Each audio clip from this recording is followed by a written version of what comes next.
Hi, my name is Heather Diaz. I am in CWID 101 TED Talks for fall of 2018, and my teacher is Kim Schaefer, and this is my presentation on organizational skills for the school year.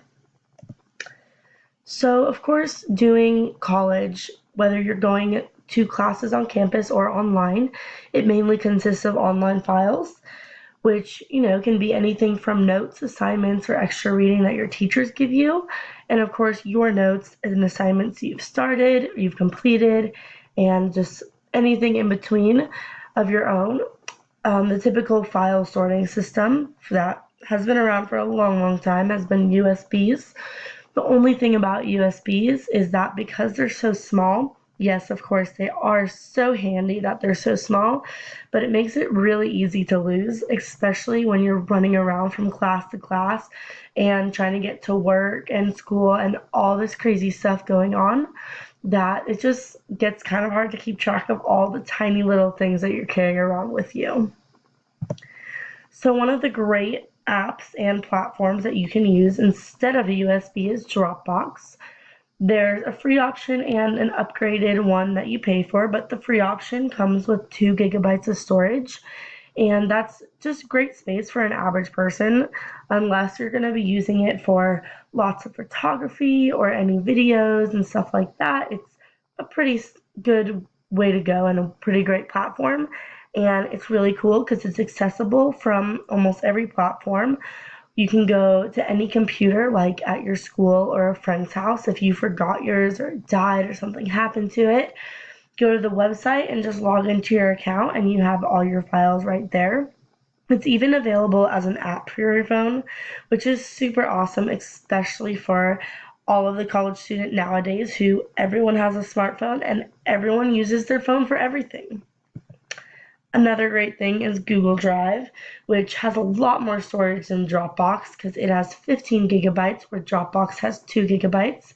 It also integrates really great with all of Google's other products like Gmail, Calendar, Word, Excel, PowerPoint, and Google Docs, which of course a lot of students use Google Docs to collaborate with other students on projects or even just notes and kind of like online group study sessions.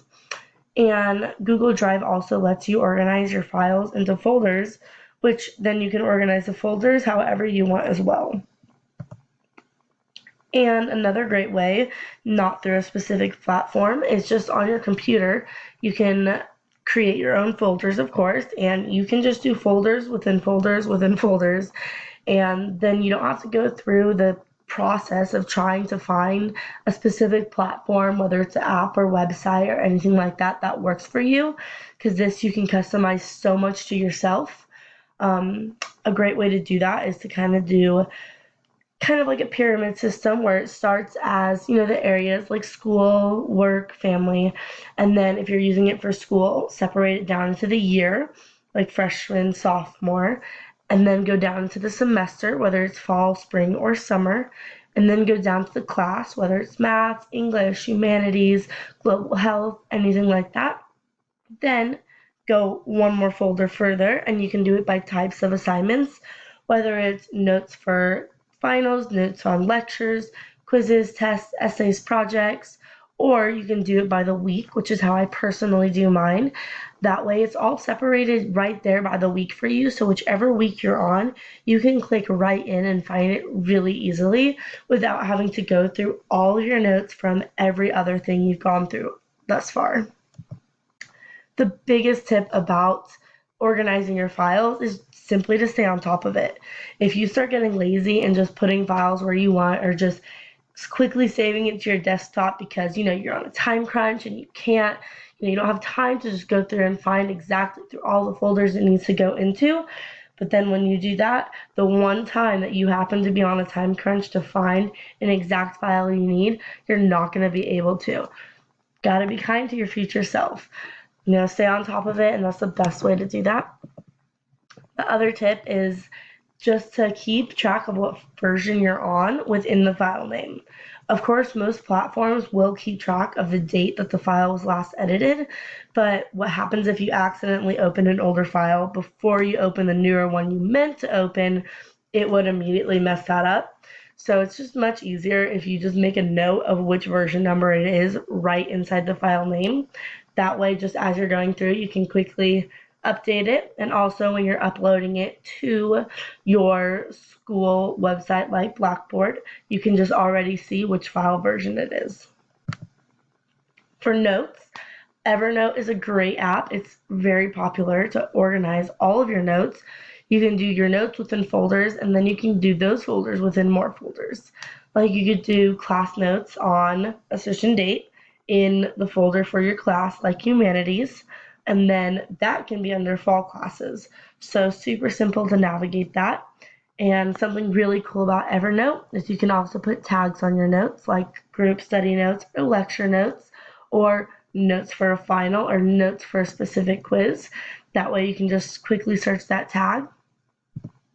My personal favorite is OneNote. It's by Microsoft, and it's really cool because it syncs great with all of your other Microsoft files, and you can organize everything into separate notebooks, which are basically like giant folders. Like you could do spring, fall semester, so on and so forth. And then after that, you can do more folders within sections. Like if you look at the picture on the screen, the notebooks are on the far left-hand side. And then up top, you have the sections. So I use those sections for my classes where it says agendas, initiatives, and those other examples. And then on the far right-hand side is all of the pages, which this person has put dates on it, which is what I typically do, or just the title of whatever it is. And what's also really cool is it lets you use tags so you can really quick just press shift and any number like shift and 2 and start making it that so that that line you start typing on will immediately begin typing what you set it for. Like for example, if you press shift and 5, it makes it highlighted in yellow. So it makes it super easy to just quickly, edit your notes and make them all organized instead of having to go back, select the whole thing, and then edit it to what you want it to be. OneNote's also really great for organizing what's due for all of your classes that week. You can use different pages for your classes and then label it whether it's week 6 or whatever the date is. And it actually lets you do check boxes that you can literally check to click off, which is really cool. I know with Word that you can do check boxes, but you can't actually click the check. So that's something really cool about OneNote. And then of course, you can decorate and personalize it however you want by using different colored backgrounds behind all your notes or borders and so on and so forth. And it makes it really easy because you can put your notes right underneath that week. So that way you can just organize stuff by the week, by the dates, however you like. And something really cool is it's also accessible on your phone, which is really great because then your assignment schedule and notes are all in the same place. So something to think about, if you take out a piece of paper, list the ways that you keep track of your files now.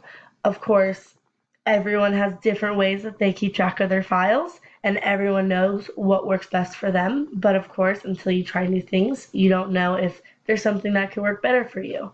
So if you list what is working for you and what could be improved on, and then after that, if you think about the different platforms and systems in this presentation that you think might possibly help you out in the areas that could use some improvement, maybe you could give those a try.